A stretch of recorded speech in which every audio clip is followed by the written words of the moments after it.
روزوں کا مہینہ رمضان کا مہینہ ہے، جس میں قرآن اول اول نازل ہوا، جو لوگوں کا رہنما ہے اور جس میں ہدایت کی کھلی نشانیاں ہیں اور جو حق و باطل کو الگ الگ کرنے والا ہے۔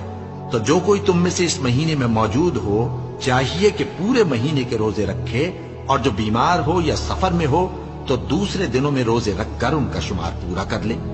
اللہ تمہارے حق میں آسانی چاہتا ہے اور سختی نہیں چاہتا، اور یہ آسانی کا حکم اس لیے دیا گیا ہے کہ تم روزوں کا شمار پورا کر لو، اور اس احسان کے بدلے کہ اللہ نے تم کو ہدایت بخشی ہے تم اس کو بزرگی سے یاد کرو اور اس کا شکر کرو۔